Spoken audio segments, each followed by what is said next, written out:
Asalisu Al-Qiyam Bil-Qadri Bil-Qadri Wa syartuhu Nasbu Faqari Zahri Fa'ilam yakdir Wa qoba Munhaniyan Dan lain Nabi Sallallahu Alaihi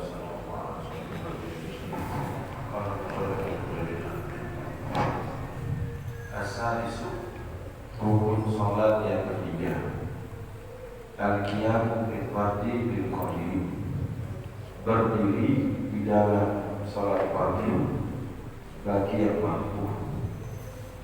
Wa syartuhu dan syaratnya nasbul faqari dzahiri yaitu meluruskan tulang perutnya. Al-Islam yakdir wa qoba munhaniyan.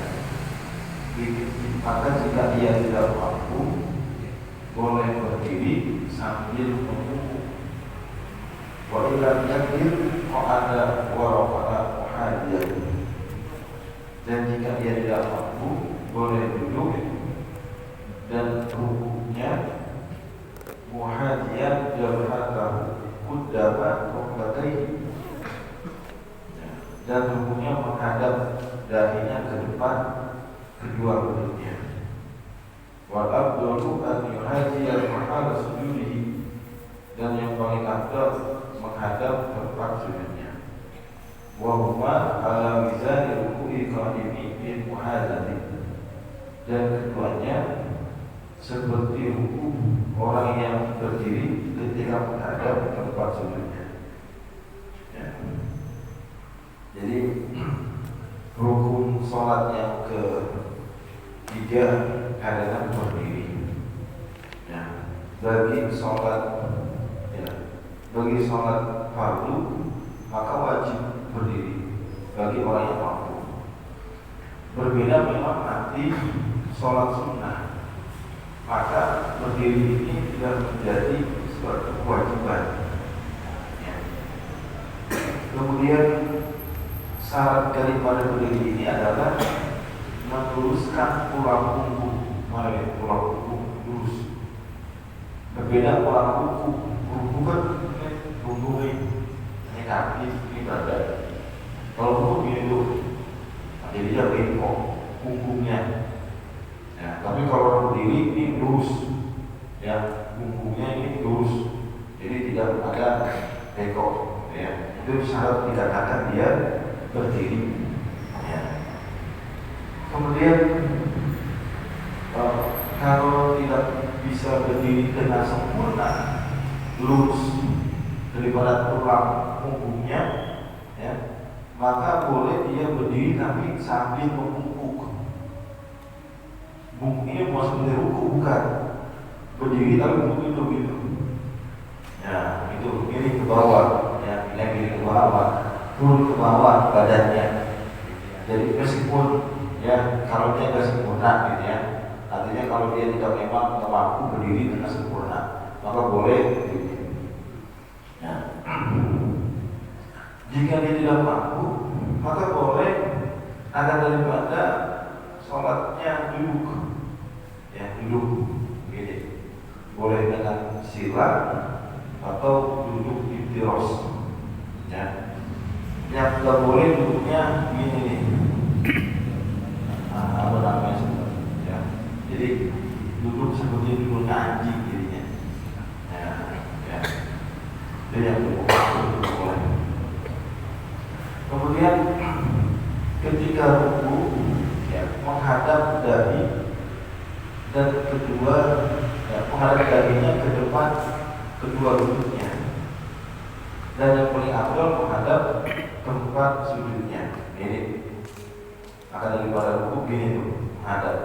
Jadi kalau dia berdiri nih, kalau sholatnya, kalau dia mampunya hanya duduk, dia boleh berdiri dan boleh duduk. Maka ketika dia ruku ya gitu kan, tinggal ya di diturunkan badannya. Ya. Kemudian yang paling afdal adalah menghadap ke tempat sujudnya. Artinya kedua itu ya seperti rukunya yang orang yang berdiri ketika menghadap tempat sujudnya sama. Fa'ilam yakdir doa ala jambihi, maka jika dia tidak mampu boleh berbalik atas kakinya. Wa'aiman abdur dan aku sebelah kanan berkabel. Jadi kalau dia mampu sholatnya dengan duduk, maka boleh sholatnya dengan cara berbaring. Ya, boleh dengan cara berbaring. Maka ketika dia berbaring, yang paling afdal adalah bagi dia melambung sebelah kanannya di bawah. Jadi berarti pamannya pada sana, ya, kakinya ke sana. Berbaring begitu duduknya, sholatnya. Ya. Kemudian fadilah yakdir istarqo, maka jika dia tidak mampu boleh terletak, ya, terletak daripada sholatnya. Wa yarfa'u ra'sahu bisayyin, dan mengangkat akan kepalanya dengan sesuatu. Wa yumidu bi ra'si bil ruku'i wa sujudi, dan memberikan isyarat dengan kepalanya untuk ruku dan sujud. Wa imamu bi sujudi aksarul qadri, dan memberi isyarat untuk sujud lebih banyak sesuai kemampuannya. Nah, jika lama sholatnya berbaring, maka diperbolehkan sholatnya itu dalam keadaan terletak, palanya di situ, kakinya bulat. Maka ketika sholat seperti itu, palanya harus ada yang mengganjel sebelah bantal. Dia palanya harus lebih tinggi dibandingkan dengan badannya, akhirnya menjadi pakai bantal. Nah, ketika dia sholat seperti itu, maka rukuknya, sujudnya dengan isyarat jadinya, dengan menggerakkan kepalanya saja cukup. Ya, tapi kalau yang berbaring itu sama, rukuk dan sujudnya itu dia nanti duduk lagi kalau dia mampu nih, ya. Kalau dia berbaring tadi kan begini sholatnya, maka ketika dia rukuk boleh dia duduk, kemudian seperti orang sholatnya duduk begitu. Sujud begitu juga dengan sempurna, karena sujud juga begitu berat. Tapi kalau dia tak mampu, ya boleh dengan cara berpisah, dengan diberikan lagi gitu. Nah, kalau yang sholatnya celentak, begini nih kepalanya, maka ketika dia ingin ruku dengan pisah kepalanya, jadi sekarang dia kayak ruku, diangkat kepalanya, cuma didudukin, gitu ya. Kemudian setelah ruku dia akalasin lagi, kemudian mau sujud didudukin lagi. Nah, gitu. Jadi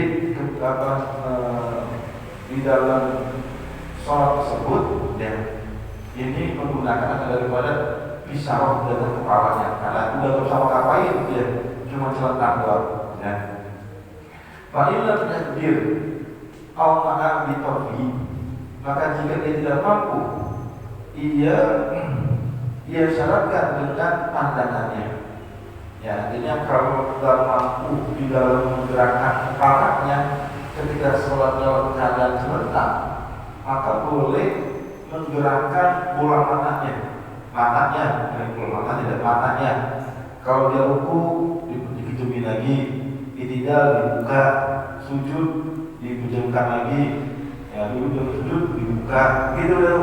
Jadi gerakan mata ini menunjukkan perpindahan daripada rukun satu ke rukun berikutnya, gitu ya, seperti orang dalam keadaan sholat normal, berdiri, ruku, itidal, sujud, duduk dalam sujud lagi, berdiri lagi, begitu. Nah, jadi dengan bisarok dengan matanya. Fa'illah yakdir ajro arkana ala qalbihi, maka jika tidak mampu, ya, dia jalankan rukun-rukun di atas hatinya. Nah, kalau udah nggak mampu, udah bisa melek, tapi masih hidup, masih bisa nafas, masih sadar, kalau dipanggil nyamuk, gitu ya. Cuma dia memang buat kepala, dia jangan kepala, mata aja udah nggak bisa bergerak, gitu, merem aja. Maka boleh sholatnya dengan cara bilkul. Jadi di hati dia sedang menggambarkan bahwa dia sedang sholat. Allahu Akbar, berdiri kemudian ruku, jadi tidak tidak udah di hati bermainnya dia, gitu ya. Nah, sakit pentingnya sholat seperti itu tuh. Kita nggak bisa berdiri, boleh berdiri bungkuk, nggak bisa juga boleh dengan cara duduk, nggak bisa juga boleh dengan cara berbaring nggak bisa, boleh dengan cara celentang nggak bisa, dan dengan menggerakkan kepalanya, boleh dengan menggerakkan matanya nggak bisa juga, boleh dengan hatinya. Artinya kita tidak boleh meninggalkan sholat meskipun dalam keadaan uzur apapun. Kalau nggak bisa juga hatinya, ya udah disolati itu namanya. Iya, orang kalau udah nggak sadar hatinya udah apa udah boleh sholatin. Makanya tidak etis orang yang dalam keadaan sehat walafiat tidak melaksanakan sholat. Ya, bagaimana dengan duduknya? Ya dudukkan oleh anggota keluarganya atau sejenis, artinya sesama jenis, ya laki-laki dengan laki-laki, kemudian perempuan. Ya kalau dengan mahramnya ada masalah, perempuan tidak. Ya nanti dihulukan seperti pada umumnya, gitu ya. Ya meskipun tidak sempurna seperti dia dulunya sendiri, yang penting bagian yang patut bilang itu terlaksana, gitu ya. Kalau tidak memungkinkan untuk berwudu ya dengan tayamum, kalau memang memenuhi syaratnya. Dari yang di dalam sholat, karena berdiri ini memang wajib ketika sholat fardu bagi yang mampu. Kemudian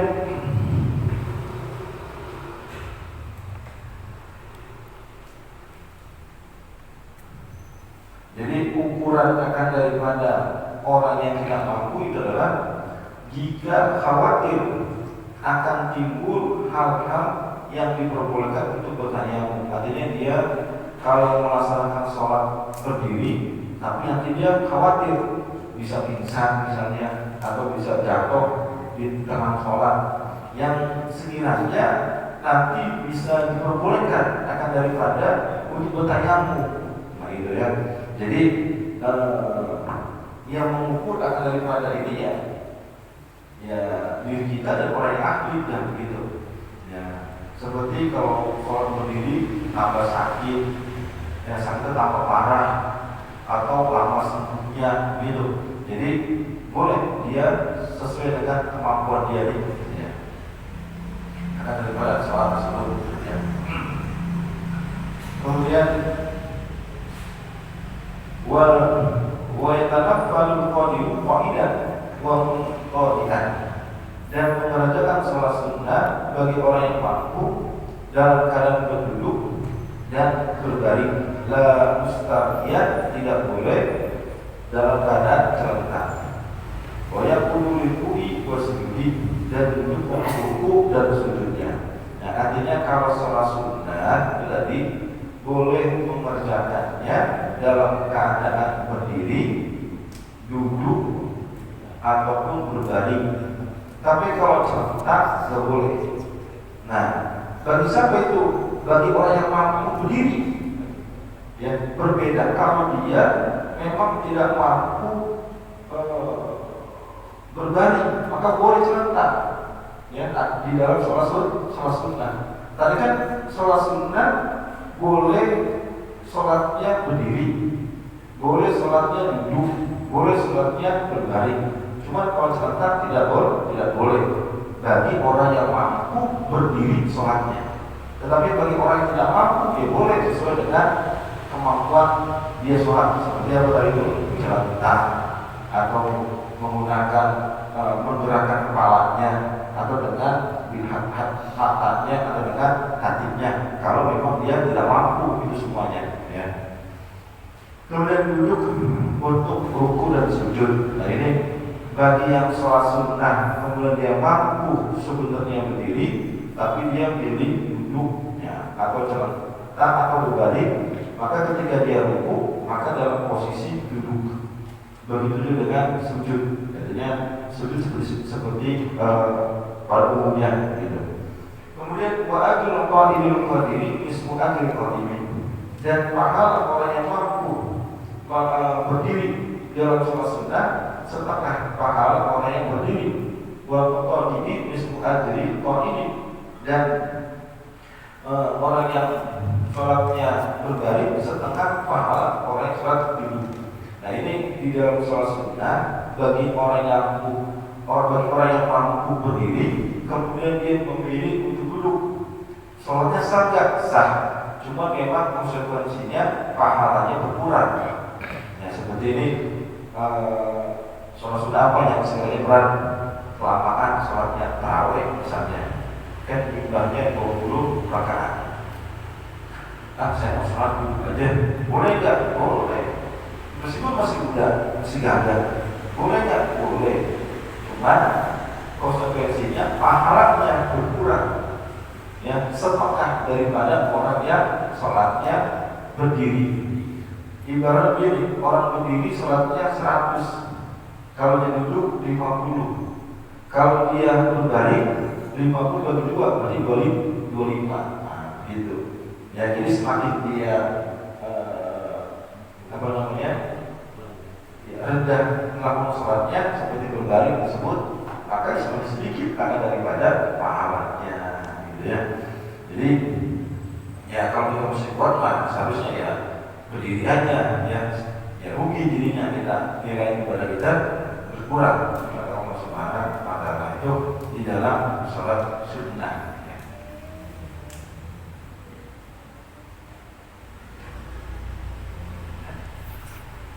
Jadi dalam sholat fardu kan wajib berdiri. Ketika kita mau sholat, ini kepala gelingan pusing gitu, yang muter-muter. Kalau sholatnya berdiri, wah jatuh nih kayaknya. Udah dah, saya nggak mampu selalu berdiri. Memang dalam keadaan kondisi lagi sakit misalnya, atau memang baru sembuh dah. Saya sholatnya duduk aja dah. Boleh nggak? Boleh. Nah, kemudian habis dapat rakaat pertama, kan kalau kedua puyengnya hilang, muter-muternya hilang. Ini boleh kita seger lagi nih. Saat saya berdiri mampu. Nah, bagaimana sholatnya? Diteruskan dalam posisi berdiri atau posisi duduk atau berdiri? Maka ulama mengatakan wajib kembali seperti semula, yaitu berdiri. Kalau itu sholat wajib. Jadi yang melihat keadaan kita ya kita sendiri, mampu nggak kita sholatnya berdiri? Kalau nggak mampu ya boleh duduk, ya atau lebih daripada itu ya boleh. Kalau memang kita ukur daripada kemampuan kita sendiri, ya, jadi nggak boleh tipu-tipu gitu ternyata ya, pura-pura pada dia mampu berdiri, tetapi semuanya sholatnya duduk atau berbaring, tidak sah daripada sholat tersebut. Jadi wajib berdiri, ya. Begitu juga kalau dia sholatnya dalam keadaan berbaring, dapat satu rakaat, udah mulai enak badannya, maka wajib dia kembali seperti semula apa? Duduk. Yang paling dekat mana? Dia duduk, begitu ya. Jadi nggak mungkin kalau berbaring langsung berdiri, gitu. Kalau duduk kemungkinan bisa langsung berdiri, tapi kalau berbaring berarti apa? Duduk dulu. Duduk mulai enakan lagi, kalau berdiri mampu wajib akan daripada berdiri, gitu ya. Nah, berarti bukan berarti dari awal sampai akhir seperti itu terus, ya. Melihat kondisi kita jadinya semakin membaik atau memang tetap seperti itu keadaannya, ya.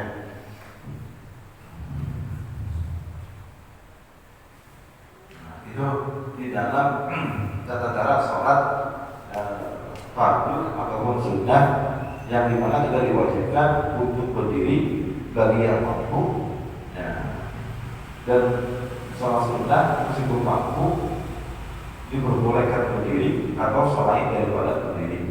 Itu wallahu a'lam bishawab.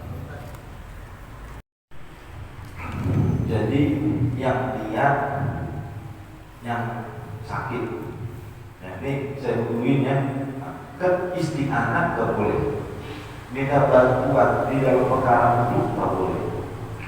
Boleh kalau dalam keadaan uzur sakit, maka boleh kita dihubungi sama orang, sama keluarga kita, yang mahram atau yang sama jenis laki-laki maupun perempuan. Maka ketika kita dalam keadaan membasuh kita, nah kita sakit nih, sudah kita lagi membasuh kita, maka kita niat sendiri, niat sendiri. Biasa di wudhu seperti pada umumnya, ya, yang penting dia dapat mengalir airnya, meskipun juga banyak gitu. Nanti basah semua lagi, ya itu ya. Jadi ya meskipun sekali usapan tidak sekali dua basuhan misalnya, boleh, asalkan yang fardunya terpenuhi, gitu ya. Kalau mau 3, yang sunnahnya juga silakan, gitu ya. Jadi tata caranya tadi seperti biasa, ambil air, taruh air sini, ya, dibasuhin kita, ya, di bagian anggota wudhu kita itu, sesuai dengan fardu wudhu, ya. Kalau memang nggak bisa berwudhu, artinya yang diperbolehkan dia bertayamum, dia tayamum, ya. Jadi seperti sakit misalnya, kalau dia menggunakan air akan bertambah sakitnya, boleh dengan cara tayamum. Ditayamumin aja orang kalau dia nggak bisa bergerak sendiri atau bertayamum sendiri.